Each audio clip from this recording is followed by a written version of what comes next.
Buenos días, ¿cómo están? Bienvenidos a Monitor Económico aquí en el canal 5 Días. En esta jornada de hoy, viernes 2 de diciembre, son las 10 de la mañana, 25 grados la temperatura en la ciudad de Asunción. Así está la capital del país a esta hora de la mañana. Esto es la avenida Aviadores del Chaco. Estamos ahí casi en la puerta de entrada de la ciudad.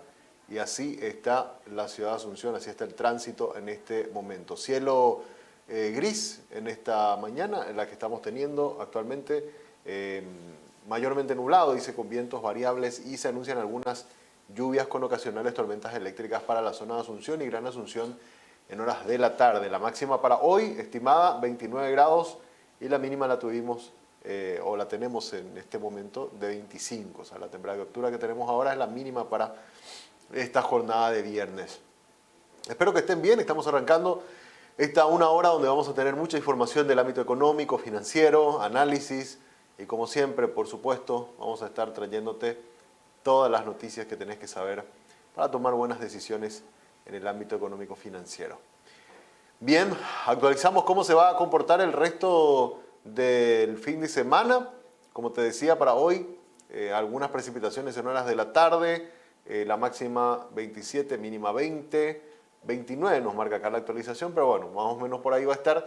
Mañana sábado, 33 de máxima, 22 de mínima.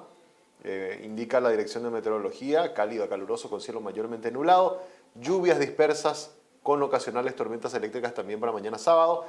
El domingo, cálido a caluroso con cielo parcialmente nublado, vientos variables, máxima 37, mínima 22. Miren el calor, el domingo y el lunes, 38 de máxima, 23 de mínima, cálido a caluroso con cielo parcialmente nublado, vientos variables. Y el martes, 38 también de máxima, 24 de mínima, cálido a caluroso con cielo parcialmente nublado y vientos variables. Así entonces, se estima que vamos a tener el fin de semana y, bueno, los dos primeros días, otra vez, laborales de la próxima semana. Arranca con todo el mes de diciembre con mucho calor según la Dirección de Meteorología. Como siempre, estamos siendo presentados por el Working, un lugar que te invita a que hagas que ir a trabajar sea toda una experiencia, la experiencia de un Coworking Café. Este espacio está abierto de lunes a viernes a partir de las 8 de la mañana en el acceso principal del Paseo de la Galería. Como siempre, puedes hacer tus reservas a través del 0985-188-188. También con Estornia medimos, identificamos, analizamos los intereses y hábitos de los consumidores, conectando a las marcas con contenidos específicos y de valor. Somos contenido, somos innovación, somos Estornia, comunicación estratégica. Contactanos al 0983-946-663 o seguirnos en nuestra cuenta en el Instagram como @Estornia_PY. Vamos a nuestras redes sociales. La pregunta que le estamos haciendo hoy a la audiencia tiene que ver con lo siguiente. ¿Cuál es el principal filtro para contratar a una persona? Es lo que le estamos preguntando hoy a la gente. Y esta es la respuesta que estamos recibiendo. La preparación académica, 24%. La experiencia en el rubro nos dice el 64%. La aspiración económica nos dice el 3.9%. Y buena presencia dice el 7.1%. Interesante la opinión que estamos teniendo de la audiencia. La pregunta que hacemos hoy a los televidentes de Monitor Económico. El tema de contratación de personal, que es lo que más se tiene en cuenta a la hora de contratar a una persona en cualquier campo. No estamos hablando de algo específico, sino a modo general. Y la experiencia en el rubro obviamente es lo que más se valora hoy en las empresas, indudablemente. Bien, vamos rápidamente a nuestro repaso por los principales indicadores.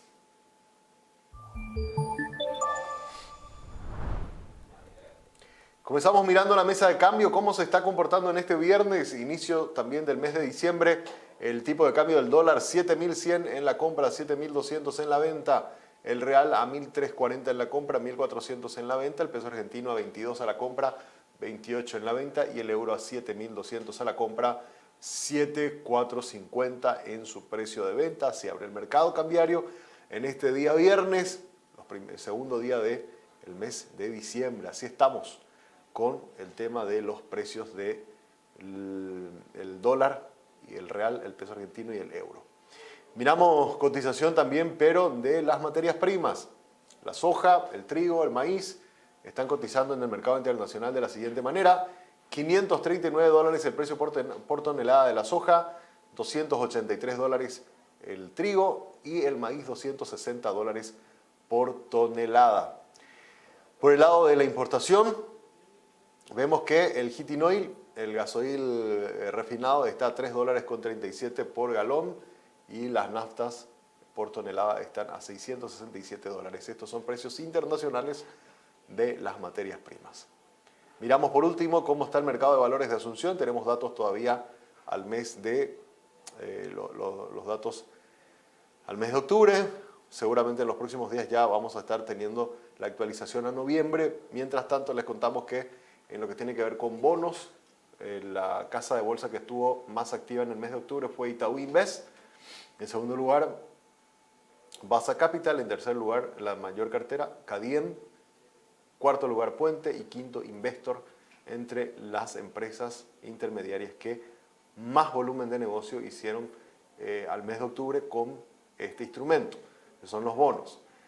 En total, hay negocios en bonos por 879.222 millones de guaraníes. Así estuvo, la mayoría también de las operaciones fueron en el mercado secundario, pocas emisiones y bueno, y así se estuvo comportando entonces el mercado de valores al mes de octubre según la Bolsa de Valores de Asunción. Vamos rápidamente a una pausa. A la vuelta venimos ya con nuestro tema de análisis del día. Hoy vamos a estar mirando algunos números sumamente interesantes del comercio.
This next part's my favorite part of this time to shine.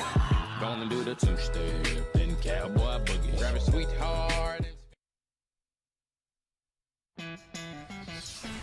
En este lugar conectamos, respaldamos y protegemos los recursos que hacen crecer a muchas empresas. Como a la cafetería de Emilia, a quien le brindamos conectividad para que siempre esté cerca de sus clientes. O la importadora de Martín, que puede trabajar desde donde quiere y tiene respaldada y accesible toda su base de datos. Y también a la empresa internacional que dirige Diego, que tiene la seguridad de contar con protección ante ciberataques y así resguardar a la empresa, sus clientes y colaboradores. Porque sin importar si son pequeñas, medianas o grandes, ya son más de 50.000 las empresas que nos eligen para impulsar su crecimiento.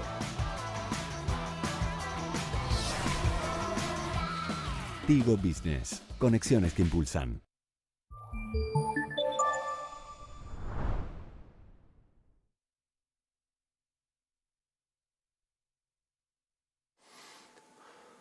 Muy bien, seguimos en Monitor Económico. Estamos viendo imágenes en vivo y en directo de Buenos Aires, la capital argentina. Está así en este momento. Estas son imágenes en vivo que nos permiten ver. Esto creo que es la 9 de julio, sí. Es la 9 de julio, o es la avenida más importante de Buenos Aires y una de las más conocidas del mundo también, ¿por qué no decirlo?, donde está el obelisco. Bueno, Buenos Aires, una ciudad donde muchos paraguayos están viajando últimamente por el diferencial cambiario, que ayuda también a poder tener mucho poder adquisitivo y ir a comprar y pasearse. Además que ahora tenemos vuelos directos de bajo costo también a Buenos Aires, así que hay muchas facilidades para poder viajar a la capital argentina. Ahí están haciendo un paneo un poco de cómo está la ciudad. Fíjense, mucho tránsito a esta hora de la mañana. Manifestaciones, como siempre, ¿verdad? Fíjense, ahí hay una movilización, el tránsito bastante caldeado. Están con miren lo que es, ahí los taxis no pudiendo pasar. Esto es un clásico en Argentina, ¿eh? Y pasa casi todos los días. Pasa casi todos los días. Yo tuve la suerte, estuve hace un par de semanas en Buenos Aires y bueno, tuve la suerte de en esos días no hubo ningún tipo de paro, con lo cual me moví en la ciudad bastante tranquilo, pero no es normal. Sí, cuando estuve por febrero, también en Buenos Aires sí me encontré con esta imagen que es bastante complicada, ¿verdad? Porque uno quiere moverse y puede estar por horas esperando. Fíjense la movilización que hay en este momento en Buenos Aires. Esto es en vivo y en directo. Bueno, y hoy la ciudad que nos toca visitar es justamente la capital argentina, que ahora están con un piquete acá, cerrando una de las principales avenidas de la ciudad. Y bueno, les iba a contar un poco de la ciudad, de la historia de Buenos Aires, pero esto me parece que es noticia. Ahí al lado del obelisco, fíjense, ahí está el obelisco. Y cerraron totalmente el tránsito. Cerraron totalmente el tránsito. Lo que estamos viendo ahora, estamos mirando imágenes en vivo y en directo. A ver si tenemos noticias acá también de los portales argentinos. Bueno, vamos a actualizar en minutos también algunos datos de por qué están haciendo este cierre. La verdad que no tengo acá información. Estábamos mirando algunos portales de Argentina a ver si podíamos tener alguna información de la manifestación. ¿Quiénes son los que se están manifestando en este momento? Pero bueno, te contamos un poco. Buenos Aires, una ciudad que es capital federal, la más poblada también de Argentina. Esta metrópolis es una ciudad autónoma que se constituye de 24 distritos, ¿verdad? En la ciudad de Buenos Aires, vamos a ver acá la población. 3 millones de habitantes tiene Buenos Aires, pero recibe a unos 4 o 5 millones más o menos por día de gente que entra a la ciudad de Gran Buenos Aires, con lo cual su densidad incluso puede llegar hasta cerca de 10, 12 millones de personas, y el área metropolitana 17 millones de personas.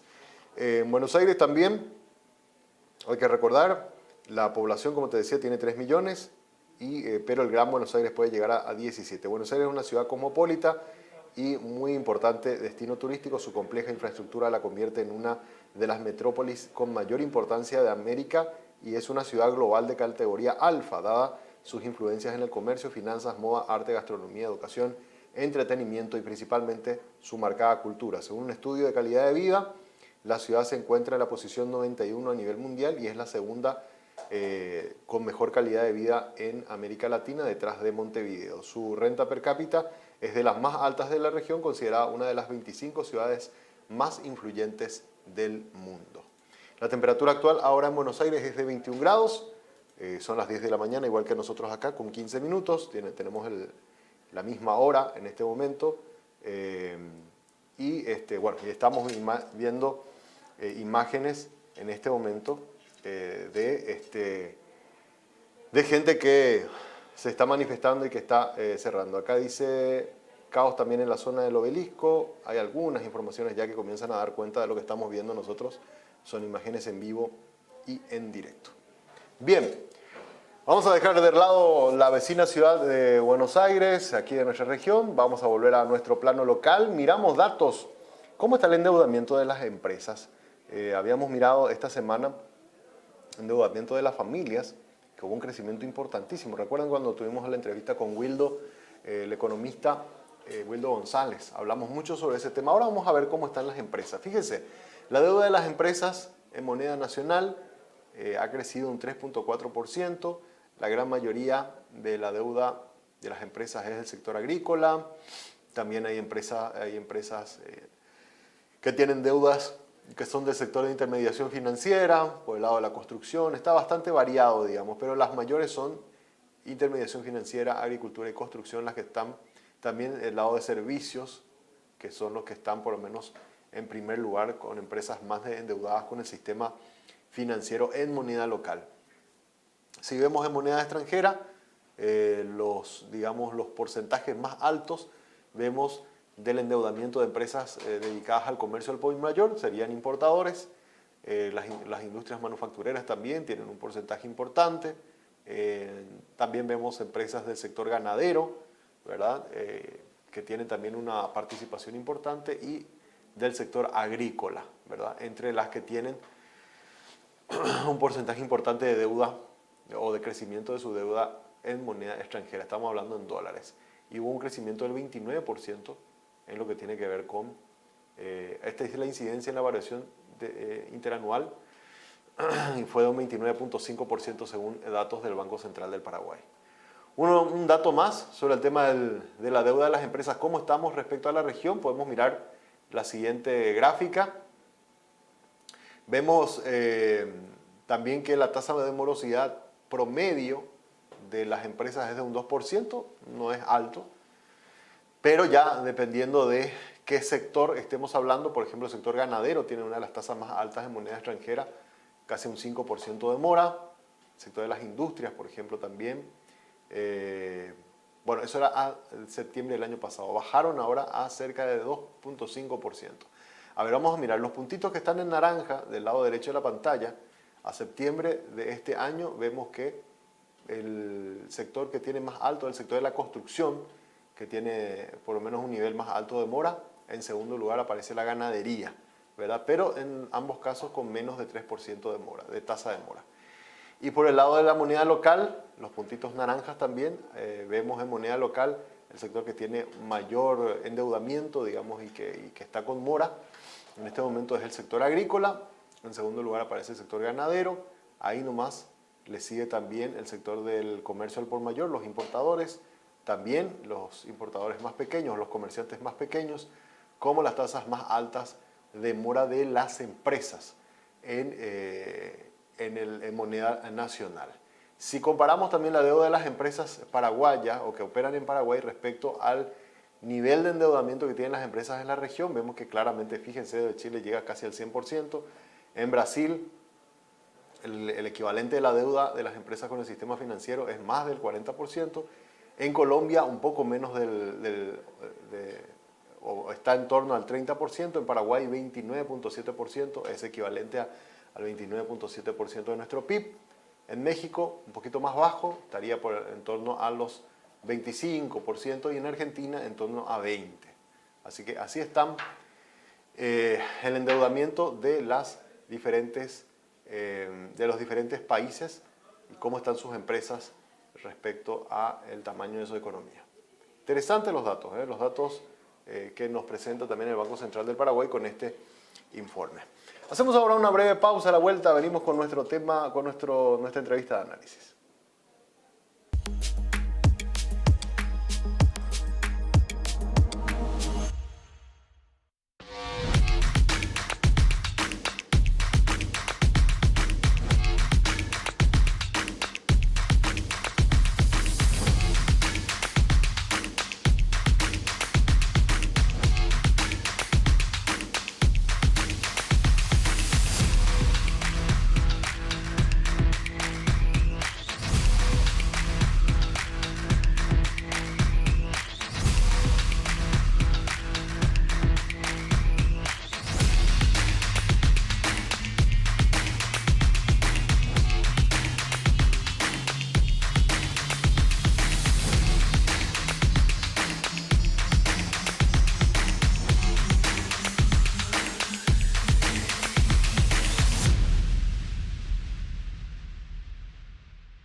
This next part's my favorite part, cause it's time to shine.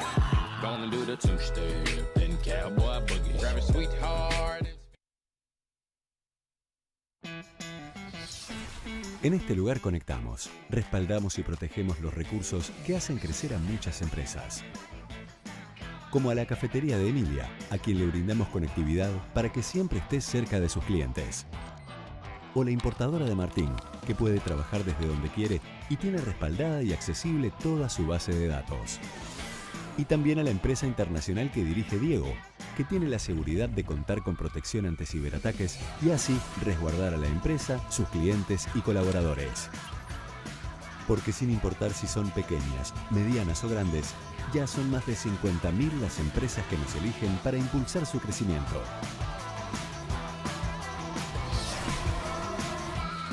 Tigo Business. Conexiones que impulsan.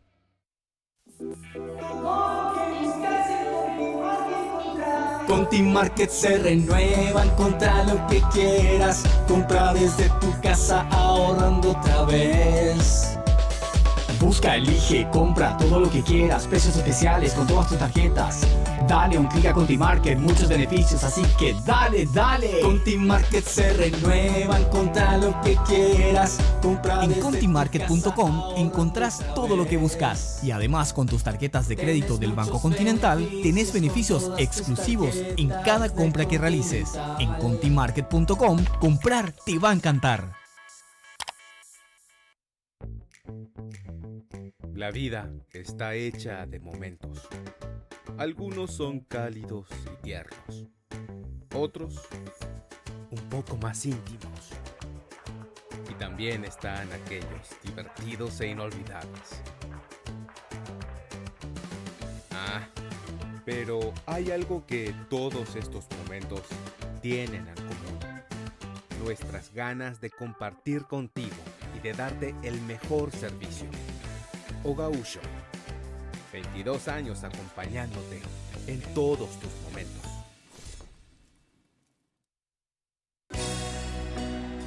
Todo lo que me diste no fue lo suficiente para que me quedara contigo para siempre.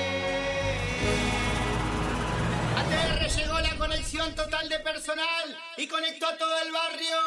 Peña Personal, te apuesto lo que quieras que vas a alegrarte. Conexión total, ahora tenemos fútbol y más para darte.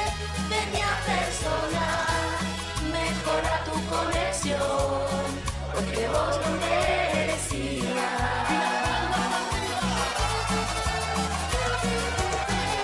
Personal Flow, conectate conmigo, conexión total.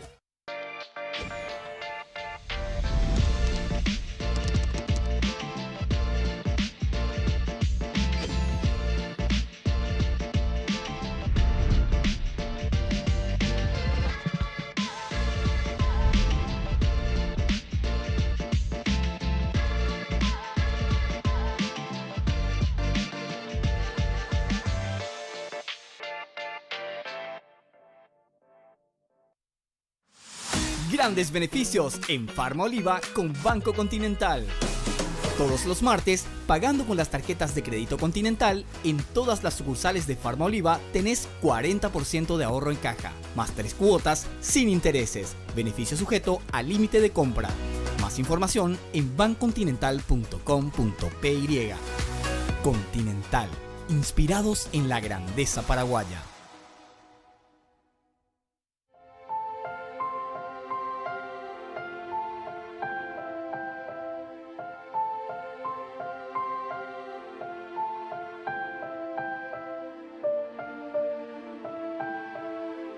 Si tenés algo que contar, contalo. Hablar es la mejor manera de resolver, acompañar, proteger, crecer. Hablemos.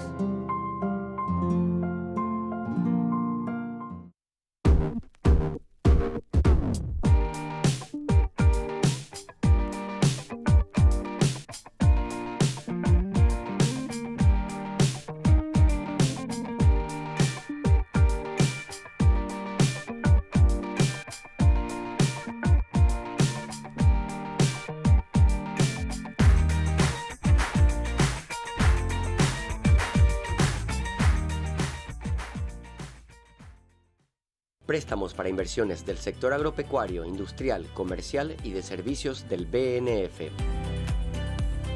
Hasta 10 años de plazo con 2 años de gracia para adquisición de maquinarias, implementos y accesorios. Obras de infraestructura y adquisición de animales para cría. Así como para adquisición de inmuebles para desarrollo de actividades productivas.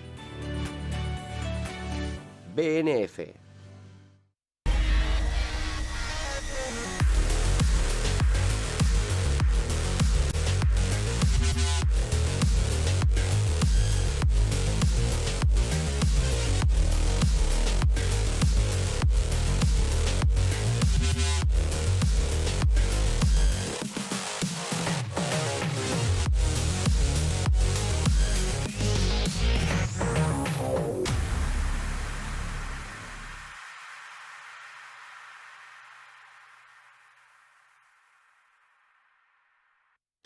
Estamos impulsando la educación digital contigo.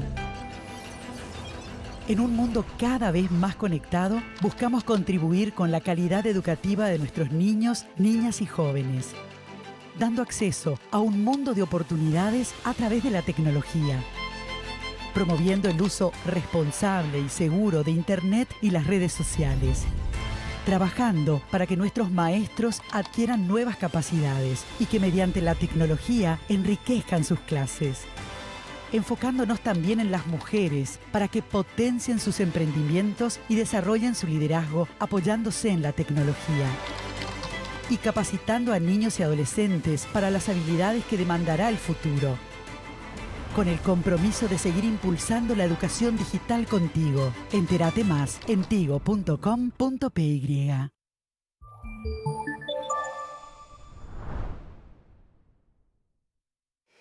Muy bien, seguimos en Monitor Económico. Es momento de ir a nuestro espacio denominado Diálogo con Agentes. Y hoy tenemos el gusto de poder hablar con César Barreto. Él es economista, exministro también de Hacienda, una persona muy entendida también del mercado financiero. Y también parte de Dende hace muchos años. Recién estábamos hablando un poco de la historia de Dende antes de salir al aire.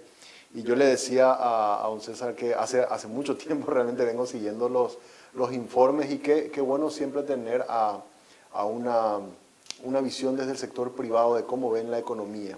Y es un gusto para mí poder tenerle hoy aquí en Monitor Económico al señor César Barreto. ¿Cómo estás? Muy buenos días. Muy buen día, es un placer realmente compartir contigo nuestra visión un poco de la economía para los próximos meses, digamos, ¿verdad? Claro.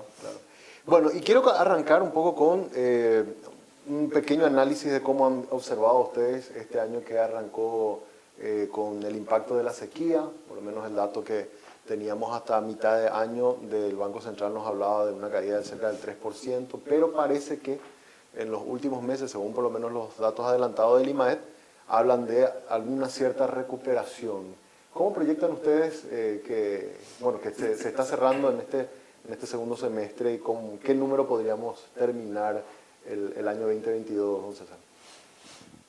Y difícil fue el año, como ya de una vez que nos condicionó la sequía y la cosecha, que creo que fue una de las más bajas en términos de rendimiento de la soja que tuvimos en la historia, ¿verdad? Fue un golpe muy duro en esta oportunidad.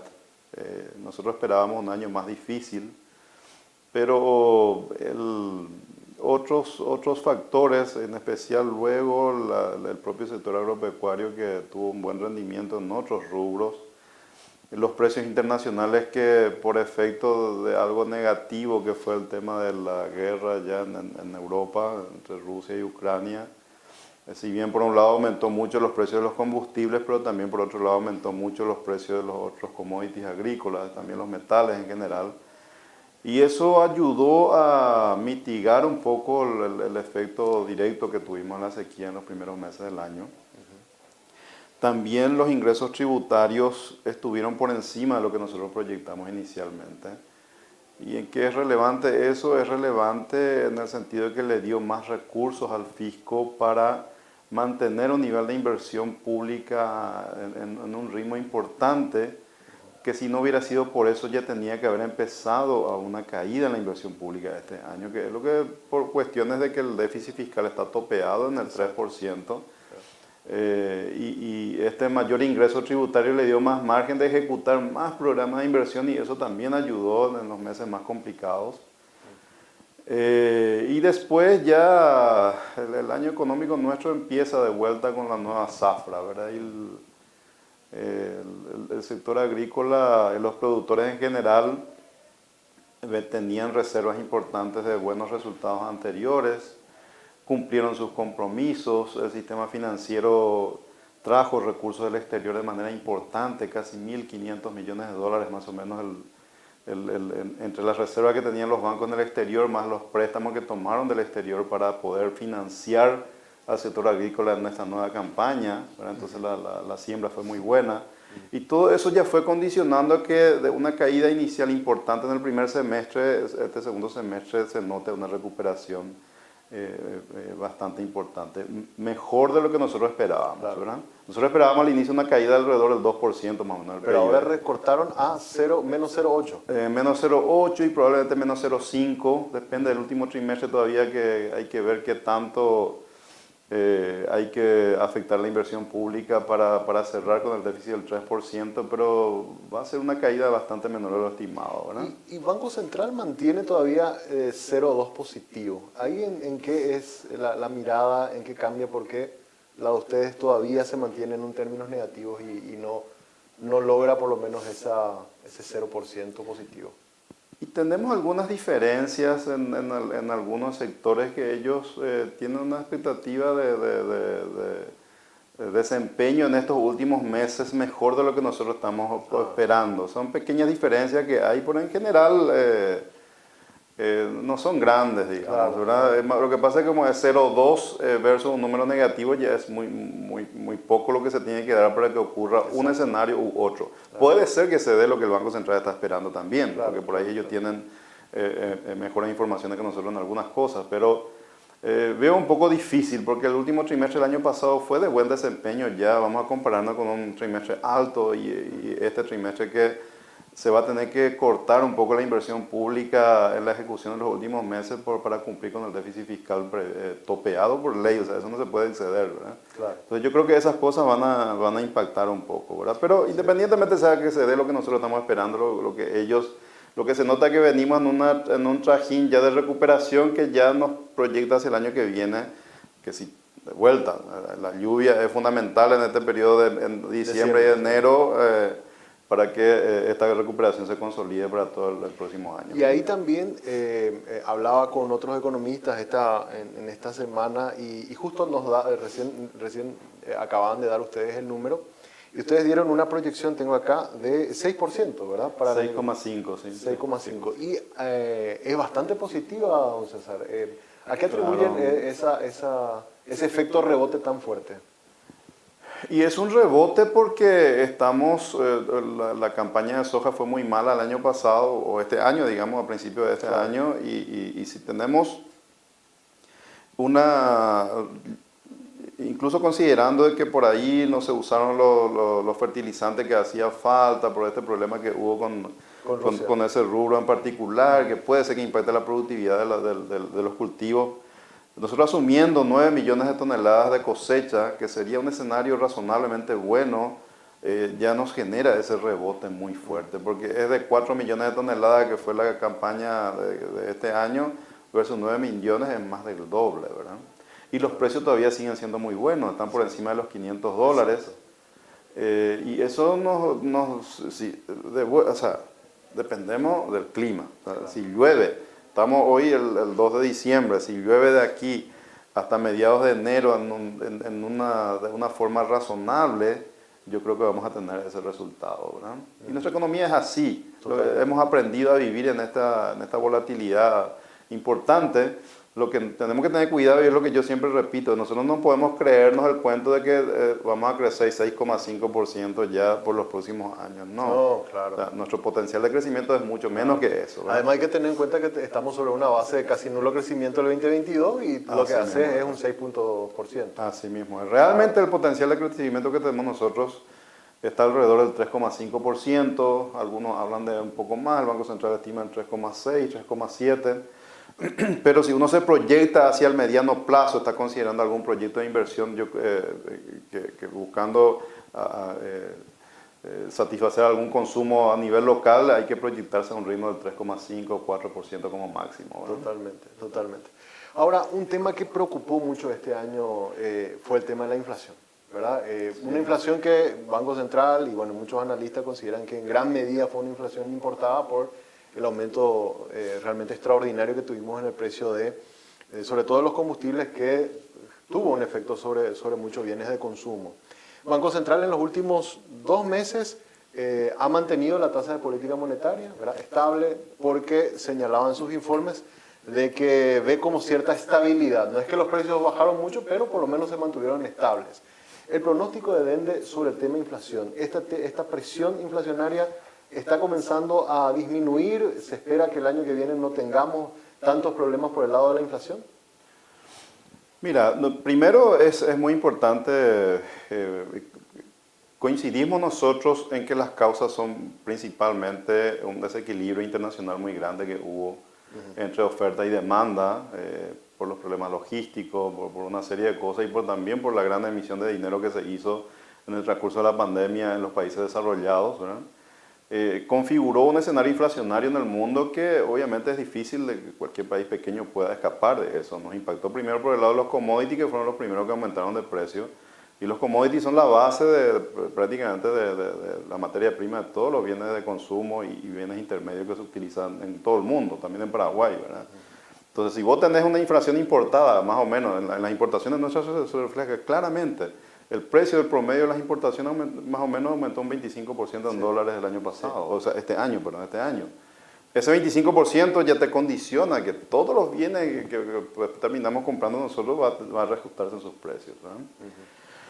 Ahora, hay un proceso de traspaso de esos precios a nivel mayorista al consumidor final que lleva tiempo y se desarrolla, digamos, en la medida en que los canales de comercialización van reflejando los nuevos costos que van recibiendo los productos que van reponiendo. Entonces, por eso es que lleva tiempo hasta que uno alcanza un pico en el cual se reajusta todo y a partir de ahí lo que hay que ver es si en adelante hay un fenómeno inflacionario permanente que va a hacer que la inflación todos los años va a ser alta o no. En este caso importada, digamos, ¿verdad? Y segundo, ¿qué tanto esta inflación importada de que afecta a una importante parte, digamos, de la canasta de bienes y servicios se traslada a otros a nivel local cuyos costos no han cambiado sustancialmente, pero que en términos de precios relativos tiene que de alguna manera reflejar a través del tiempo, ¿verdad? Estamos hablando de los servicios y un conjunto de cosas que no está directamente impactado por esto, pero que finalmente terminan, los salarios le aumentan, finalmente terminan aumentando sus costos y que tanto se reajustan los precios de los servicios también, ¿verdad? Ahí es donde el Banco Central trata de frenar esto de que no se traslade, esto que es transable o no transable de manera tan directa y por eso hace los ajustes que tiene que hacer, ¿verdad? Sí. Y lo que estamos viendo es que los precios de los commodities pareciera ser que tocaron un techo, de hecho han bajado un poco en los últimos meses respecto a los picos que han alcanzado, en dólares estoy hablando, en los mercados internacionales.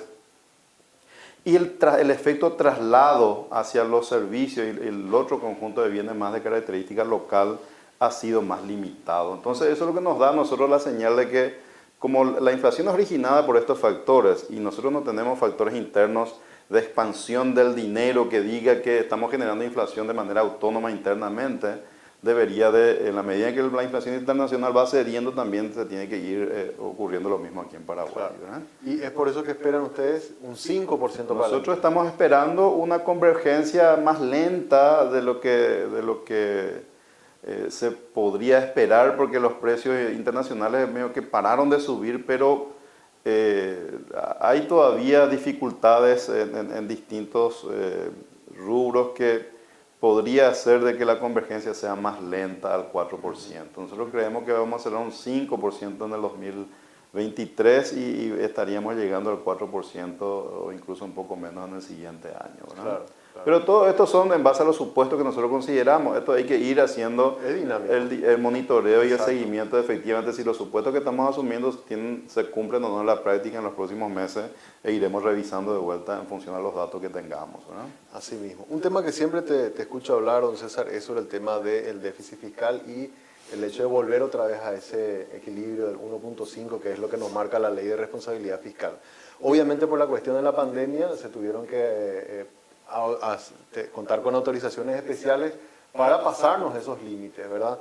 Este año estaríamos cerca del 3%, para el año que viene ustedes estiman 2.3%, pero ahí te consulto, si se aprueba el presupuesto como hasta ahora se ha manejado con los ajustes que hizo el diputado, lo que hizo el Senado también, ¿es posible que Hacienda pueda cumplir con este 2.3%? ¿Va a tener que hacer un gran trabajo de reconstruir otra vez el presupuesto, hacer más ajustes para poder lograr este 2.3%, o pone en peligro ese camino hacia la convergencia a través del 1.5 que se está esperando para el 2024, creo que era la meta, ¿verdad? Y que de a poquito va bajando? Bueno, a ver, la implicancia que tiene, primero yo quisiera poner un toque en un tema que es lo que me preocupa mucho. La Comisión Bicameral de Presupuesto en esta oportunidad hizo modificaciones a las estimaciones de ingresos que envió el Ministerio de Hacienda. El Ministerio de Hacienda calcula sus ingresos proyectados en base a lo que técnicamente es razonable para nosotros, para cualquier otro país, digamos, ¿verdad? Tocar esas cosas ya implica agregar ingresos que también puede ser que ocurra, digamos, ¿verdad? Pero ya no tiene la consistencia o la sustancia técnica que debería de tener, ¿verdad? Y eso es peligroso. Lo tocaron a casi unos 30 millones de dólares más o menos, ¿verdad? Pero si lo tocan ahora y lo tocan el próximo año y pasamos de vuelta a este escenario en el que el Congreso va modificando esas cosas, nos va a generar de vuelta una incertidumbre respecto a las finanzas públicas que nosotros habíamos corregido de una manera importante con la Ley de Responsabilidad Fiscal, ¿verdad? Ese es un tema que me preocupa puntualmente, ¿verdad? Aparte de eso... Disculpame, porque ahí parece como que le encontraron la trampa a los legisladores. Porque la Ley de Responsabilidad Fiscal te pone un tope de 1.5, pero ellos, como no te pueden tocar eso, lo que te aumentan es la estimación de tus ingresos. Y de ahí otra vez te vuelven a perjudicar por el lado del presupuesto. Lo cual me parece una trampa, digamos, dentro de este juego político que hay. Pues, o sea, claro, el juego político está muy competitivo en este momento, en las elecciones. Porque no hay ningún estudio así que justifique ese supuesto aumento de la recaudación. De hecho, según las estimaciones que yo tengo, que lo hago con la metodología que yo manejo hace muchos años, la propia estimación del Ministerio de Hacienda es un poco más alta de la que yo tengo estimado. Entonces...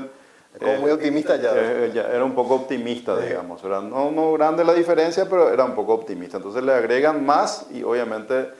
Lo realizable es bastante más bajo, ¿verdad? Claro. Aparte de eso, el cumplimiento del tope, finalmente el 2,3% es un tope legal. Se van a tener que cumplir, o sea, si vos no cumplís un tope que te impone la ley, vas a estar haciendo una... Claro. Vas a incurrir en algún delito de responsabilidad por ahí, ¿verdad? Entonces el Ministerio de Hacienda va a tener que cumplir eso, así como va a tener que cumplir el 3% de este año, ¿verdad? El cumplimiento es lo que se complica, porque en base a qué se va a cumplir. Va a tener que pagar los 50 millones de dólares de aumento de gasto salarial que incluyeron en el Congreso, más lo de los médicos y los maestros que ya estaban luego incluidos, ¿verdad? Y vas a tener que, si los ingresos encima están sobreestimados, vas a tener que reducir la ejecución de la parte variable del presupuesto. O sea, los gastos líquidos vas a tener que cumplir y lo variable vas a tener que poner algún tope financiero dentro del plan financiero del próximo año para poder cumplir el 2,3% del déficit. Eso es lo malo. O sea, nosotros como necesitamos lo contrario, o sea, esto es como la contrarreforma, digamos, nosotros empeoramos el gasto público en vez de mejorarlo. Nosotros necesitamos generar cada vez más márgenes para poder hacer inversiones que mejoren los servicios públicos, ¿verdad? Con esto que estamos haciendo empeoramos la situación, ¿verdad? Es como yo le llamo la contrarreforma, porque estamos impulsando que la calidad del gasto público tiene que mejorar y eso tiene que ser tomado como una política de Estado, ¿verdad? Y ahí por ejemplo, nos expresaban su preocupación gremios, por ejemplo, de la construcción, que no le están pudiendo terminar de pagar y hay una deuda de más de 300 millones de dólares. ¿Por qué? Porque se priorizan los gastos rígidos y todo lo que tenga que ver con pago por obra de infraestructura se patea para adelante hasta que podamos conseguir la plata. Como la plata no se consigue, se prolonga, digamos, el no pago a estas empresas, que también incluso hasta su calidad crediticia en los bancos están comenzando a bajar, ¿verdad? O sea, estamos priorizando gastos, más gastos, pero menos inversión con este tipo de acciones, don César. Perjudicando gravemente la economía, porque finalmente la economía y el propio desarrollo de los servicios públicos depende de la inversión que haga el Estado en estos rubros, ¿verdad? Claro. Es grave este tema de la deuda. Hay un desequilibrio entre el ritmo de inversión física de las obras públicas y la capacidad financiera de cumplimiento del Estado.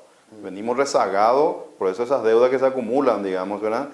Y está poniendo en riesgo la ejecución de proyectos que son importantes. Este tema del puente de Héroes del Chaco, por ejemplo, que está financiado El gobierno financió con fuente 10 o fuente de ingresos tributarios o royalties 2 obras importantes. Uno es el puente de Héroes del Chaco y otro es la franja costera de Pilar, que es una obra importante también para los pilarenses, ¿verdad? Exacto. Y esas obras, como no tienen una fuente de financiamiento estable, porque depende de que quede saldo de los impuestos y de los royalties para poder pagar efectivamente la ejecución de esos proyectos, está teniendo problemas. Sí. Tomaron la deuda con el BID, con la CAF y algo saldaron ahí, pero parece que la deuda es más grande. Entonces, creo que el gobierno y el Ministerio de Hacienda tienen que sincerar esta parte también, ¿verdad? Porque está poniendo en riesgo a empresas de primera línea de construcción de nuestro país y en el medio. Exacto. Puede hacer quebrar a estas empresas. ¿Qué va a pasar con las obras públicas si es que le hacen quebrar a 2 o 3 empresas grandes en el país? Hay dos cosas. Uno, nos decían 80.000 puestos de trabajo están en riesgo, y dos, son empresas, como decía don César, de primera línea que por una falta de pago del Estado están comenzando a perder su calidad crediticia, lo cual es gravísimo para una empresa que hizo millonarias inversiones. Así mismo es. O sea, cuando vos quieras contratar de vuelta más obras en el futuro, que necesitamos hacer muchas, otra vez más maquinaria, esas empresas tienen que estar solventes para poder encarar esos proyectos. Exacto. Entonces es muy importante que ellos regularicen esta situación con las empresas. Creo yo que es más importante eso que empezar obras nuevas, porque ¿de qué obras nuevas vas a hacer si es que vos no estás teniendo problemas con las obras que están en ejecución, ¿verdad? Y por eso, don César, es tan importante el estudio del presupuesto, porque cuando se hacen estos ajustes, hablaban de 2.300 cargos nuevos y aumento de cerca de 60 millones de dólares en lo que es aumento de salario y todo eso. Lo que estamos haciendo es quitarle más oxígeno de lo poco que ya tiene el Ministerio de Hacienda para saldar estas cuentas. En este caso pues, hay un número concreto, de hecho, ya que es muy bueno tu puntualización. 50 millones de dólares que podrían haber ido a que pueda seguir avanzando el puente Héroes del Chaco y la franja costera de Pilar. 50 millones de dólares, porque esos proyectos, por lo menos, si fueran mitad y mitad en cada uno, esos proyectos podrían terminar tranquilamente en los plazos que están estimados. Al sacarle 50 millones de dólares para más cargos, más salarios, esas obras están en veremos, van a necesitar algún préstamo extraordinario de este tipo de libre disponibilidad del BID y qué sé yo, para poder avanzar con esos proyectos de vuelta. Eso es un riesgo y me parece una irresponsabilidad muy importante, ¿verdad? Totalmente. Porque es más, esto yo le dije a las empresas desde el primer día en que ellos empezaron, no hagan ustedes endeudándose ustedes para seguir la obra, pidan que el Estado les pague, porque yo ya sabía de que iban a tener problemas con la fuente de 10. Cuando Hacienda les plantea, vayan y pidan un crédito a los bancos, nosotros apenas nos liberamos y les vamos a pagar a ustedes. Fue un riesgo que asumieron. Fue un riesgo que asumieron. Fue un riesgo. Fue un riesgo. Yo les dije a ellos, yo les dije, fuente 10 no va a alcanzar para poder financiar. Eso lo dije bien, ¿verdad? Pero bueno, hoy la situación está planteada, y cuando la situación está planteada con empresas de primera línea, yo creo que hay que buscar caminos para resolver, ¿verdad? Exacto. La cuestión también que dentro del informe que ustedes estuvieron analizando fue elecciones 2023, cambio de gobierno, ¿verdad? ¿En qué tanto puede llegar a influenciar eso también en nuestro futuro económico para el año que viene? Bueno,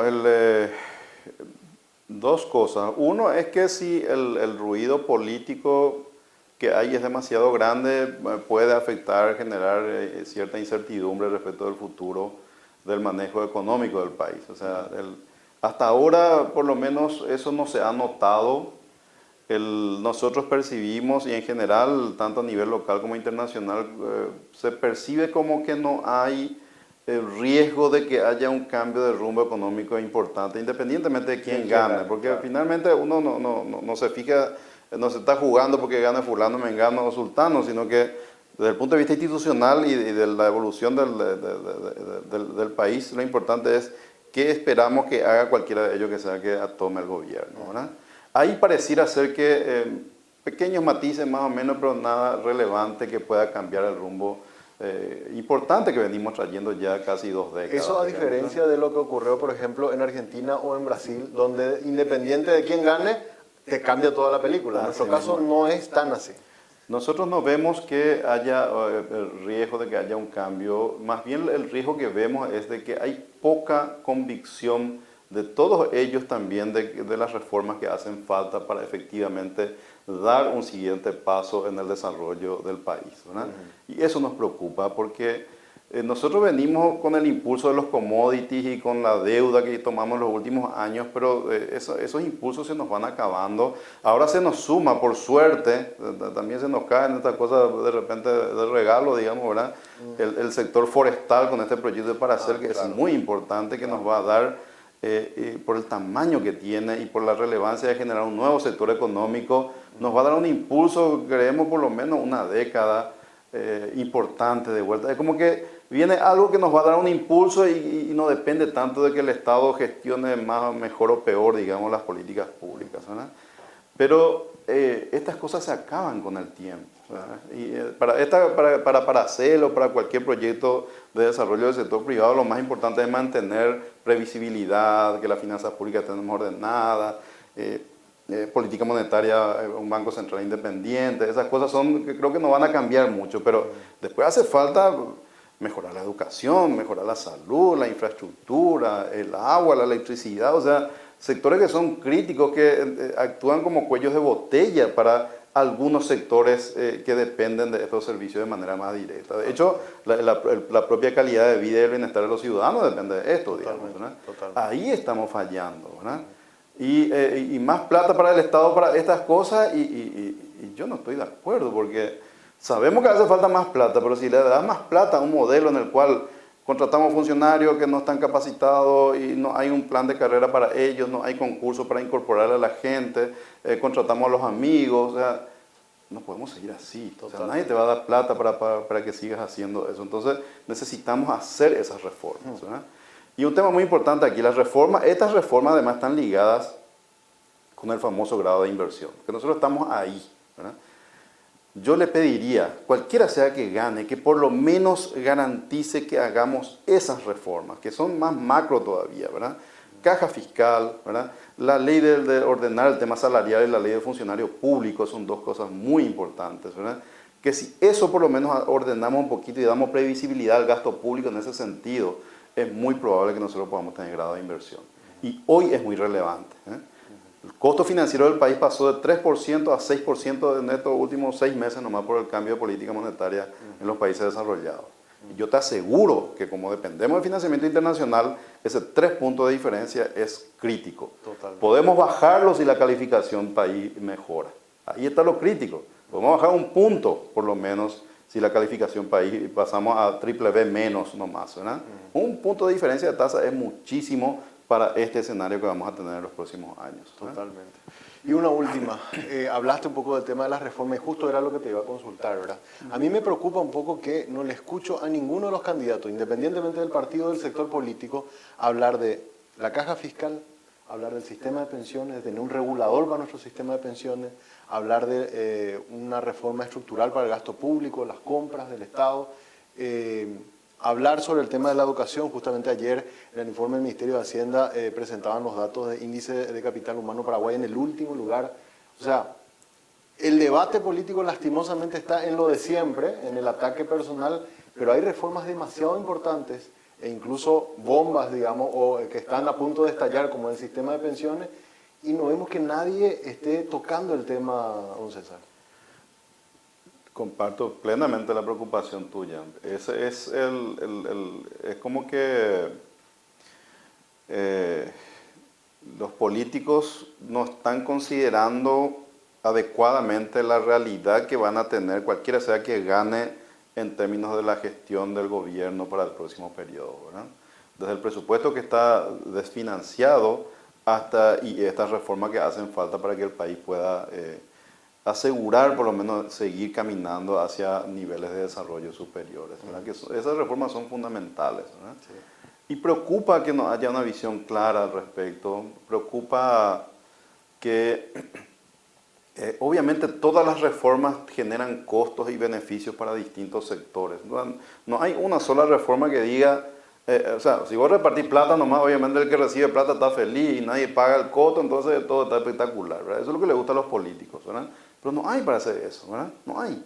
Entonces, nosotros tenemos que hacer reformas que implican costos para algunos, que hay que explicarle a la sociedad por qué vamos a asumir estos costos, porque estamos buscando un bien común, un bien superior estamos buscando Estamos tratando de que nuestros hijos y nuestros nietos tengan un mejor nivel de vida de lo que nosotros hemos tenido, por lo menos no tengan las restricciones que nosotros tenemos hoy o que tuvimos cuando éramos chicos, ¿verdad? Claro. No veo, y eso es preocupante. Y nuestros líderes no tienen esa visión de desarrollo que necesita un país subdesarrollado como nosotros. Ellos miran los países desarrollados que hacen y se extrapolan y quieren traer esas cosas que están por allá, pero son condiciones totalmente diferentes, totalmente diferentes. Sí, y preocupa, don César, porque, a ver, este año creo que 300 millones de dólares ya de recursos del Tesoro van para la caja fiscal, y el año que viene probablemente sean 400, y vamos a ir a 500, o sea, nos está comiendo, por no hacer una reforma, nos está comiendo plata que podría ir a un montón de inversión o gasto social que ayuda a mejorar la calidad de la educación, por ejemplo.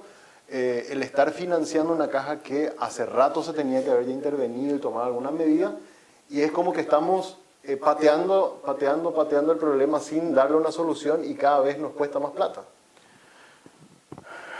Es muy preocupante. O sea, la caja fiscal está consumiendo sus reservas que había acumulado después de la reforma que se hizo al inicio del periodo de Nicanor con Dionisio Borda. Sí. Se ajustaron ciertos parámetros y se empezó a acumular ciertas reservas allí. Creo que hay en el Banco Central algo así como 700, 800 millones de dólares de reservas, ¿verdad? Se está usando esas reservas. Termina la reserva y ya, ahí sí que el 100% del déficit se va a tener que pagar con recursos tributarios ya, ¿verdad? Y eso, cuando vos haces eso, te absorbe recursos tributarios, finalmente esos recursos tributarios no pueden ir a financiar otras cosas que son más vitales para la gente, para la ciudadanía, ¿verdad? Hay que mirar siempre los dos lados, las dos caras de la moneda. O sea, cuando yo decido poner plata acá, estoy decidiendo al mismo tiempo no poner plata acá, no poner acá, no poner acá, no poner acá, ¿verdad? En estos años, y uno de los déficits, yo creo que Marito hizo una gestión económica relativamente buena para todo lo que le tocó. Pero una cosa en la que él falló es que avanzó con medidas de reducir la edad de jubilación de los médicos, o sea, toda la parte jubilatoria. Primero vetó, luego la ley de reforma de la creación de la superintendencia de pensiones al inicio de su gobierno. O sea, ahí él cometió errores, ¿verdad? Y los costos se están pagando ahora. Y los próximos años esos costos van a ser cada vez más altos. ¿Y cómo le quitas después ya a esa persona que se jubila a los 55 años, decirle no a los 65, es lo que realmente esto va a ser financiable? Ya no, yo creo que cualquier reforma que hagamos vamos a tener que... Es para los nuevos. Para los nuevos, exacto. ¿No? Ese es el problema. Exacto. No, complicadísimo. Pero bueno, realmente un gusto conversar contigo, don César. La verdad, el estudio que hace DENDE siempre es sumamente interesante y queríamos darle todo el destaque que podíamos en este espacio. Así que muchas gracias por tu presencia. Un placer, gracias a ustedes por el interés. Muchas gracias. César Barreto, economista. Con él cerramos Monitor Económico en esta edición de viernes. Será hasta el próximo lunes.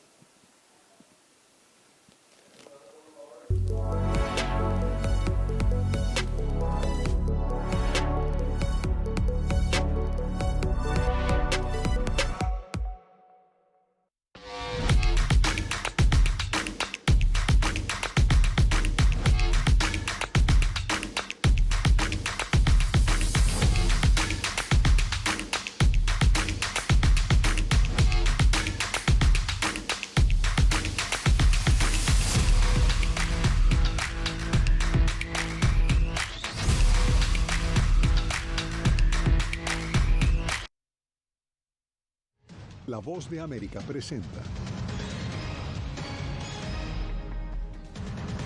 Biden y Macron refuerzan alianza contra la agresión rusa en Ucrania y acuerdan cooperar en el uso de energías limpias. Un sobre con explosivos llega a la Embajada de Estados Unidos en España. Es el sexto interceptado en los últimos días.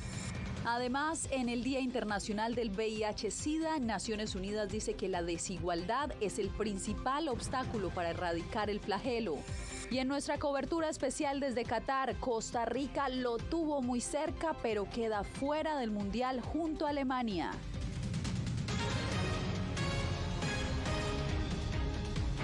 ¿Qué tal? Bienvenidos desde Washington. Comienzan las noticias en El Mundo al Día. Continúa la visita de Estado del presidente de Francia, Emmanuel Macron. En su segundo día en la capital estadounidense, el mandatario galo fue recibido por el presidente Joe Biden. Vamos con Carolina Valladares, quien ha venido siguiendo esta noticia. Carolina, se trata de una visita histórica. ¿Por qué? Hola, ¿qué tal, Jasmine? Efectivamente es histórica porque esto supone el regreso de la pompa diplomática y también el regreso de las cenas y visitas de Estado de más alto nivel en la Casa Blanca. Nada que ver con las típicas reuniones bilaterales entre el presidente de Estados Unidos y jefes de Estado de otros países en el despacho Oval. Pero esto también es importante porque supone el refortalecimiento del músculo entre las relaciones de Estados Unidos y Europa, en este caso con Francia, ello tras unos años de tensión bajo la administración del expresidente Donald Trump. ¿Y de qué se habló? De varios temas, desde derechos humanos a energías limpias, pero entre ellos dos temas que preocupan mucho, uno por parte de Europa y de Francia, que es la reactivación de la industria de los componentes en Estados Unidos y también sobre la agresión de Rusia sobre Ucrania, un aspecto en el que ambos líderes se mostraron completamente sincronizados. Con bombos y platillos fue recibido en la Casa Blanca el presidente de Francia, Emmanuel Macron. El encuentro con uno de los aliados más antiguos de Washington se enmarca en la discusión sobre los desafíos globales para ambos países. Biden aseguró que su esfuerzo para crear empleos en Estados Unidos no desplazará a Europa. Nunca tuve la intención de excluir a las personas que estaban cooperando con nosotros. De todos modos, mi punto es, estamos de vuelta en el negocio. Europa está de vuelta en el negocio. Vamos a seguir creando puestos de trabajo en la industria manufacturera en Estados Unidos, pero no a expensas de Europa. Tras el encuentro, el mandatario francés, que había dejado claro la preocupación en Europa por incentivos incluidos en la nueva ley de reducción de la inflación en Estados Unidos, aseguró que la estrategia se encaminará a buscar la sincronía con Estados Unidos. Sobre semiconductores, hidrógeno, baterías, nuestra industria, seguiremos avanzando en Europa y no estamos aquí para pedir de alguna manera una prueba de amor. Estamos aquí para acordar una estrategia y aclarar las cosas que deberían aclararse. En la reunión, ambos líderes se refirieron a la guerra en Ucrania y a las posibilidades de alcanzar la paz. Estoy preparado para hablar con el señor Putin, si de hecho hay interés en que él decida que está buscando una manera de poner fin a la guerra. Todavía no lo ha hecho. Si ese es el caso, en consulta con el presidente francés y mis amigos de la OTAN, estaré feliz de sentarme con Putin para ver qué quiere y qué tiene en mente. Y esta noche tendrá lugar uno de los platos fuertes de esta visita de Estado, con la cena de Estado o de gala en la Casa Blanca, en la que se va a servir langosta, ravioli con caviar y, por supuesto, quesos, pero no quesos franceses, sino un queso artesanal estadounidense. Jasmine. Gracias, Carolina, te agradezco por el reporte. Y ahora vamos hasta España, donde en las últimas horas 6 cartas bomba han puesto en alerta a las autoridades. Una de ellas llegó a la Embajada de Estados Unidos en ese país. Los detalles los tiene Julia Riera. Las autoridades españolas investigan quién podría estar detrás del envío de cartas con material explosivo. Nos encontramos en un momento inicial de la investigación. Existe apariencia de que han sido remitidos desde el territorio nacional, pero insisto en ello, prudencia. Una de las cartas fue interceptada este jueves en la embajada estadounidense. De acuerdo con información del Ministerio del Interior, el artefacto fue detonado. Podemos confirmar la recepción de un paquete sospechoso en la embajada de Estados Unidos en Madrid. Agradecemos a las fuerzas y cuerpos de seguridad del Estado su colaboración. Una carta dirigida al embajador de Ucrania detonó el miércoles y causó heridas al funcionario que abrió el sobre. El país señala a Rusia como el autor de los envíos. Usan métodos terroristas para amedrentar. Por su parte, el Kremlin se desmarca de las acusaciones. Cualquier amenaza o acto terrorista, más aún dirigidos contra una misión diplomática, son totalmente condenables. En una visita a la ciudad ucraniana de Odessa, la ministra de Defensa española reiteró la posición de Madrid. Que ninguno de estos envíos ni ninguna otra actuación violenta va a cambiar el compromiso claro y firme de España, de los países de OTAN y de Unión Europea, de apoyar a Ucrania, porque Ucrania está defendiendo una justa causa. Otras cartas con componentes explosivos se enviaron al Palacio de la Moncloa, a la base aérea de Torrejón de Ardoz, al Ministerio de Defensa y a una empresa de Zaragoza que fabrica armamento que se envía a Ucrania. Julia Riera, Voz de América, España. Meses después de que Rusia invadiera Ucrania, finalmente se reunió en Polonia la Organización para la Seguridad y la Cooperación en Europa. Y hubo fuertes denuncias contra Moscú. José Pernalete nos da los pormenores.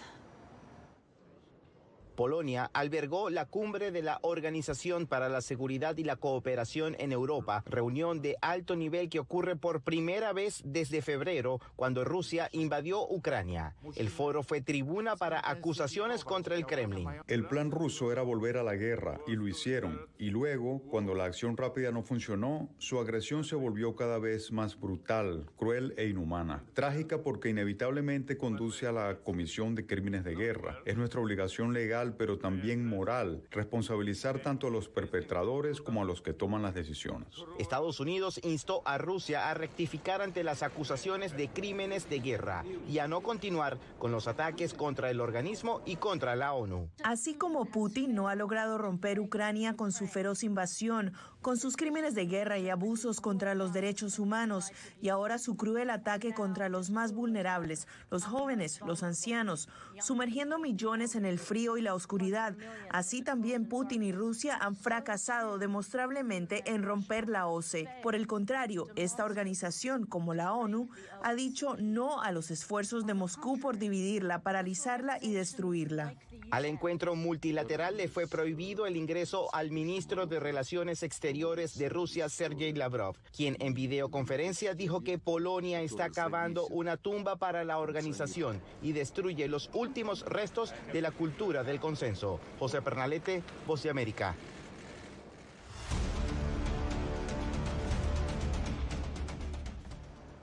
Costa Rica aprobó 2 decretos para regular la masiva migración que recibe principalmente de nicaragüenses y venezolanos. Funcionarios gubernamentales sostienen que la mayoría de solicitantes de refugio son migrantes económicos. Donaldo Hernández nos informa. El presidente de Costa Rica señaló que la mayoría de migrantes que han ingresado a su país desde el año 2018, alegando persecución política, se han aprovechado, porque en realidad son migrantes económicos. En los últimos 4 años hay 222,000 solicitudes de refugio, que no son solicitudes de refugio legítimas, todas. Alrededor del 90% de las personas que están en condición de solicitantes de refugio no tienen las condiciones mínimas para ser reconocidos. Bajo ese argumento, el jefe de Estado costarricense aprobó 2 decretos que buscan frenar la migración por motivos económicos. La disposición contempla que no se otorgarán permisos de trabajo a los solicitantes de refugio de forma inmediata, y para renovar los permisos vigentes será necesario cumplir varios requisitos. Los solicitantes de refugio tampoco podrán salir del país. Estamos gastando $300 millones al año en atender a esta gente. Organizaciones pro derechos humanos critican la postura del gobierno costarricense por considerar que los migrantes aportan el 12% a la economía, como lo reflejan diversos estudios del país. Los nicaragüenses han sido generadores de riqueza en Costa Rica, no estamos hablando de ciudadanos parásitos. Sin embargo, Costa Rica asegura que mantendrá firme su nueva política, pues asegura que las solicitudes de refugio crecieron un 6.000% en la última década. Donaldo Hernández, Voz de América.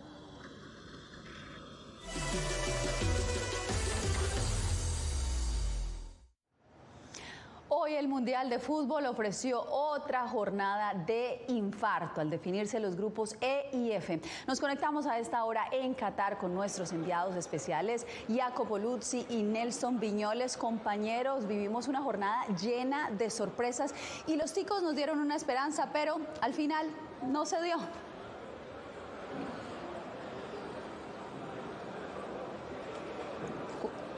Por algunos momentos ya aquí los ticos celebraban y en la sala de prensa incluso había varios gritos porque estaba quedando afuera Alemania, porque estaba ganando Costa Rica, pero finalmente se dio vuelta todo. Alemania volvió a ser Alemania, aunque definitivamente los dos terminaron perdiendo la posibilidad de avanzar porque no les alcanzó a ninguno de los dos. Pero los ticos dieron la cara y nos tuvieron a todos con el corazón en la boca un buen rato. Recordamos que fue un partido histórico porque por primera vez una mujer arbitró el partido, Stephanie Frappart de Francia, con mucha autoridad y a pesar de algunos casos de VAR, episodios un poco complicados, pero un partido que al final terminó bien. Ganó Alemania por 4-2 y a la misma hora jugaban Japón y España. Todo estaba hecho para que el trámite de la furia española terminara completando su calificación. Aplauso, medalla y besos para ellos, pero no fue así. Japón volvió a sorprender y le ganó 2-1 a España.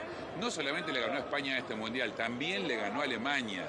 Y con ese triunfo Japón se clasifica en la primera posición y España segundo en otra de las grandes sorpresas de la Copa. Es una situación increíble porque ahora Alemania por segunda vez después de 2018 se quedó afuera del mundial sin pasar la fase de grupos. Nelson, Yasmín, y realmente una tragedia ahora en Alemania mirando a las redes sociales. Y también quedó afuera Bélgica en otro de los grupos donde Marruecos, el representante a partir de ahora del mundo árabe, digámoslo futbolísticamente hablando, se clasificó, quedando afuera la generación de oro de los belgas. Mañana habrá más fútbol, digamos.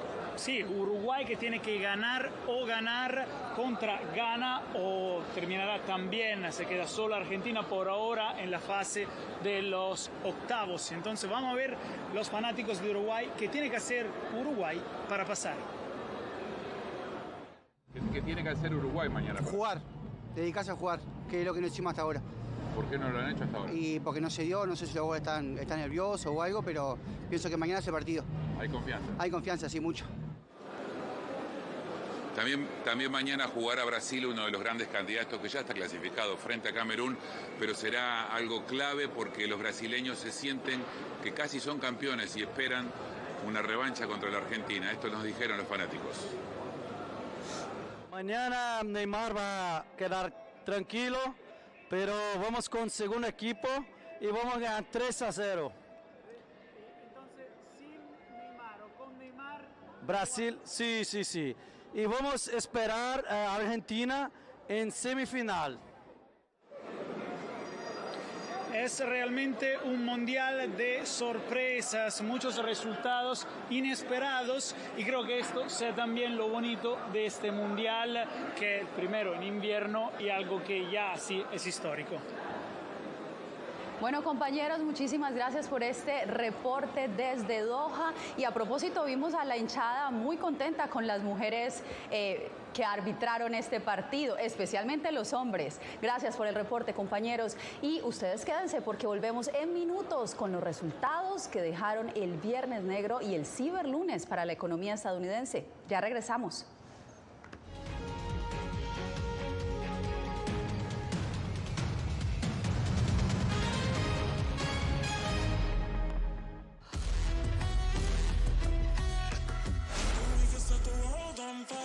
En un país lejano a su cultura y tradiciones, un grupo de hispanos se abre camino en la tierra donde el fútbol paraliza los corazones por la Copa del Mundo. Un especial de La Voz de América disponible en todas nuestras plataformas. No se pierda La BOA en Qatar.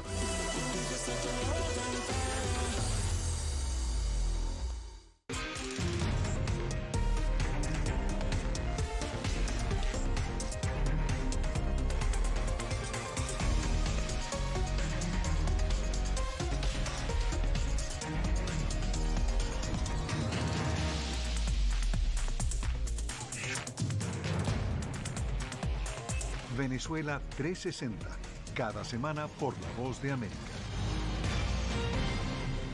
¿Qué tal? Desde Washington comienzan las noticias en El Mundo al Día. Día a día, desde la capital de Estados Unidos y donde se producen las noticias que más te impactan. El objetivo es llegar al otro lado de la frontera para pedir asilo. La Voz de América te conecta con El Mundo al Día, los hechos más allá de la noticia, para que tomes decisiones bien informadas, en el lenguaje que quieres, donde quieras y como prefieras. Conéctate con El Mundo al Día. Actualidad. Vamos a ver otra cepa nueva y otra cepa nueva. Análisis. En realidad, mucha de esta gente va a quedar parada de nuevo y va a ser una tragedia humana. Debate. Dejen la obsesión. La obsesión la tienen ustedes. Con la información más allá de los titulares. El tema energético es algo que se está analizando. La inflación es un problema global. 30 y 50 metros están ya las tropas. Su respuesta, doctor. Todas las semanas por La Voz de América.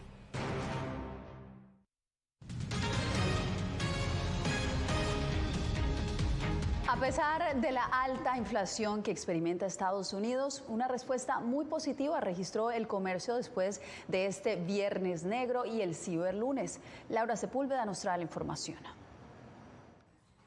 Casi 197 millones de consumidores estuvieron de compras durante los primeros 5 días de la jornada de festividades que en Estados Unidos se inicia con el Día de Acción de Gracias. Esto es alrededor de 17 millones más de las personas que hicieron compras el año pasado y de hecho superó nuestras proyecciones iniciales.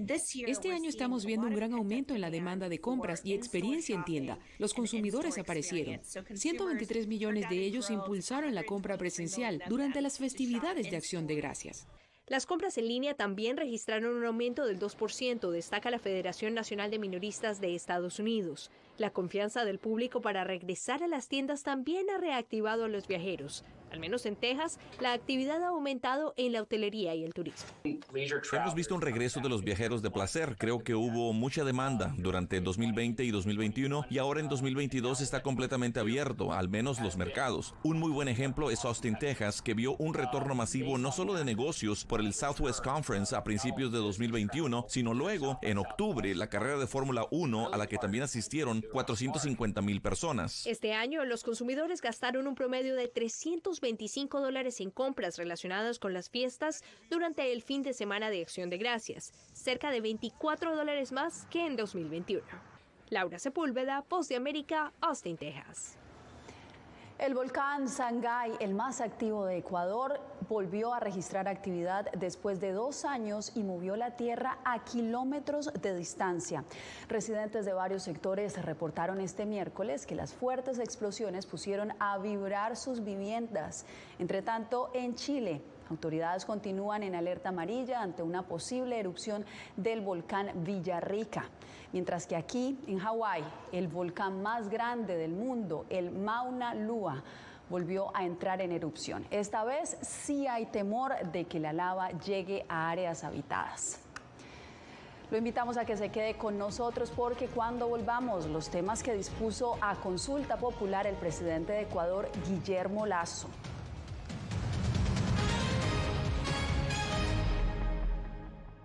Si contamos toda la energía que están consumiendo acá, ¿para cuánto alcanzaría? Y más o menos yo calculo para 20,000 casas.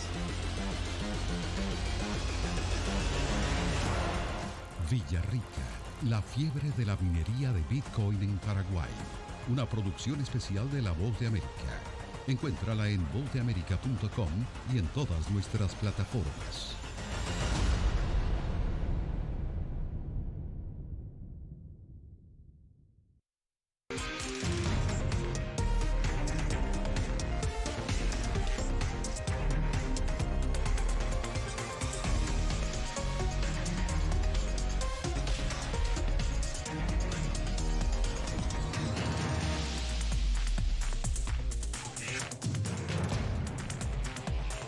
Venezuela 360, cada semana por La Voz de América.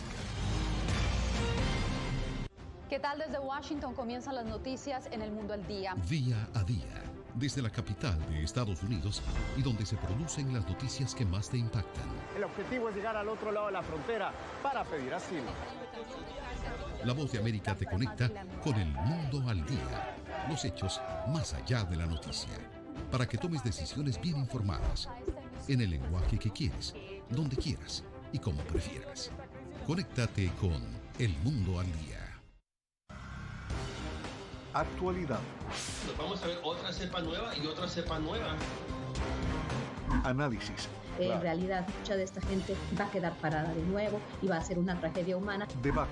Dejen la obsesión. La obsesión la tienen ustedes. Con la información más allá de los titulares. El tema energético es algo que se está analizando. La inflación es un problema global. 30 y 50 metros están ya las tropas. Su respuesta, doctor.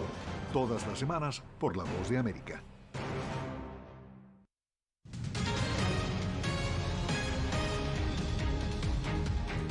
En Ecuador, el presidente Guillermo Lasso firmó un decreto ejecutivo que convoca a consulta popular sobre 8 temas. Desde Quito, Néstor Aguilera nos explica que, entre otras cosas, se someterá a escrutinio la extradición de varios ecuatorianos. El anuncio fue hecho por el propio presidente Guillermo Lasso. A través de Twitter confirmó la firma del decreto ejecutivo que convoca un referéndum para la llamada consulta ciudadana, que busca realizarse en febrero próximo, coincidiendo con la elección de autoridades locales. Sobre 8 preguntas que nos van a traer seguridad, institucionalidad y cuidado del medio ambiente. En materia de seguridad, por ejemplo, se preguntará sobre la posibilidad de extraditar ecuatorianos que hayan cometido delitos relacionados con el crimen organizado transnacional, un tema prohibido en la Constitución aprobada durante el gobierno de Rafael Correa. La intención de la actual administración es poder unir el próximo referendo a la elección de febrero de 2023. Ojalá que esto no se constituya en un plebiscito a la gestión del señor presidente de la República. Esteban Ron, constitucionalista y decano de Derecho de la Universidad SEC, explicó a La Voz de América que los efectos de la consulta no serán ejecutables de forma inmediata. Añadió que las prioridades pudieron enfocarse en otros temas de seguridad ciudadana, empleo, salud y desnutrición, y que la oferta de realizar este mecanismo llega desgastada. Esta consulta popular llega en un timing político desadecuado. ¿Por qué? Porque esta institución de democracia directa fue vaciada ya. ¿A qué me refiero con el vaciamiento? Ya fue utilizada discursivamente y como herramienta de reinstitucionalización. Previamente, la Corte Constitucional, organismo que vela por la constitucionalidad de las normas, rechazó y descartó 3 de las 11 preguntas que Lasso quería incluir en el referéndum. El organismo exhortó al presidente a presentar esas preguntas en el legislativo a través de un proyecto de ley. Néstor Aguilera, Voz de América, Quito.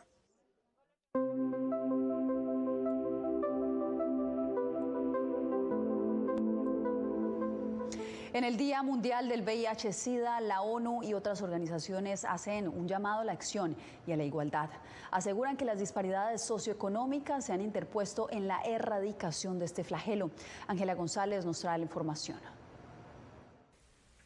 La meta de erradicar el SIDA no va por buen camino y aunque se proponen avances para incorporar más de 20 millones de tratamientos salvavidas, el director del programa del SIDA de la ONU hizo un llamado para ganar esta batalla.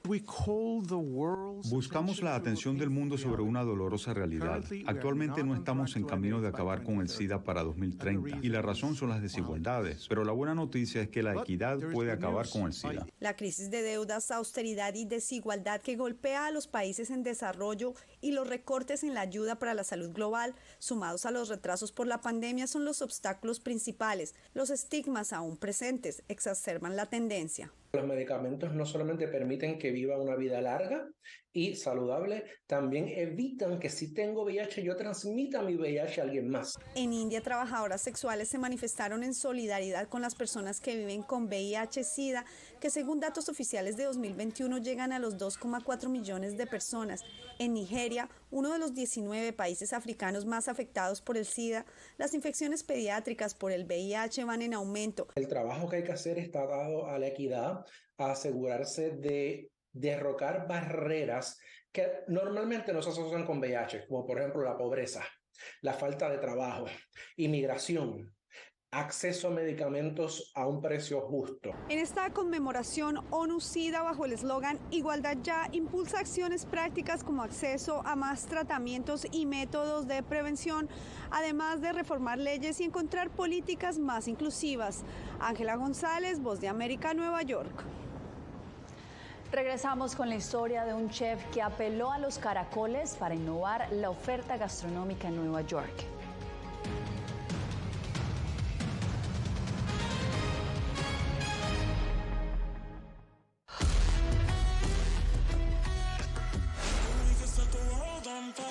En un país lejano a su cultura y tradiciones, un grupo de hispanos se abre camino en la tierra donde el fútbol paraliza los corazones por la Copa del Mundo. Un especial de La Voz de América disponible en todas nuestras plataformas. No se pierda La Boa en Qatar.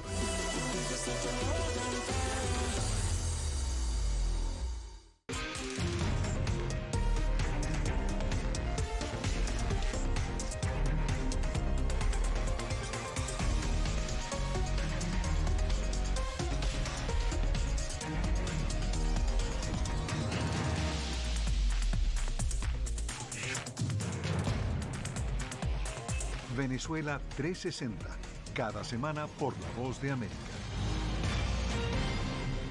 ¿Qué tal? Desde Washington comienzan las noticias en El Mundo al Día. Día a día, desde la capital de Estados Unidos y donde se producen las noticias que más te impactan.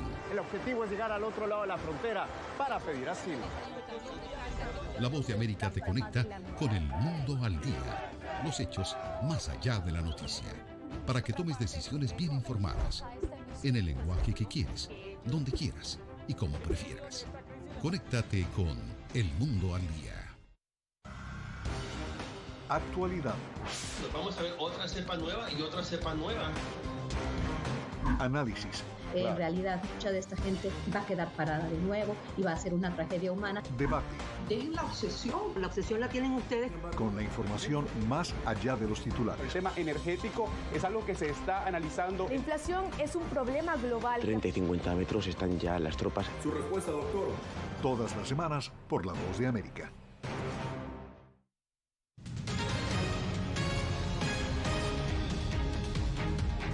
Los restaurantes en Estados Unidos rara vez tienen caracoles en su menú, por lo que un chef en Nueva York se ha dedicado a construir una granja de estos moluscos para llevarlos frescos a las mesas de los comensales.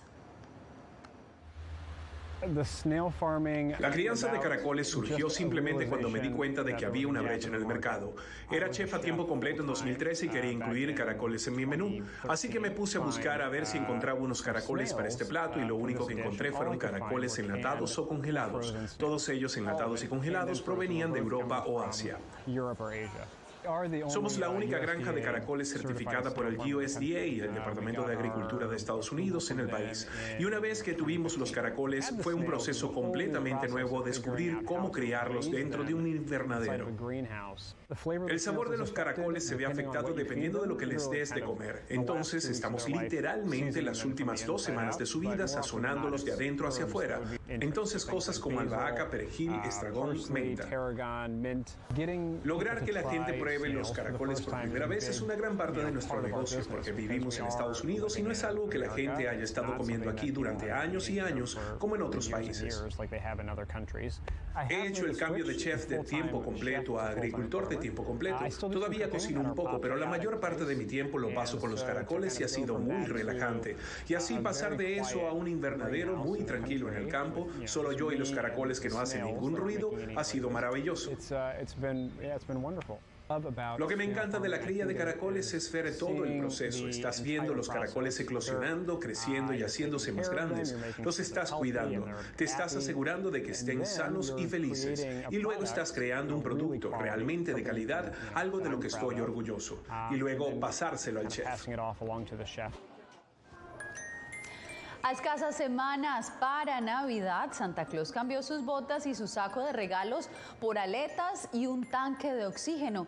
Y todo para poder llegar a las profundidades del mar. Esta vez no llevó presentes a humanos, sino a 3.000 peces de un acuario en Yokohama, Japón, donde una multitud también disfrutó de su aparición bajo el agua. Este buzo lució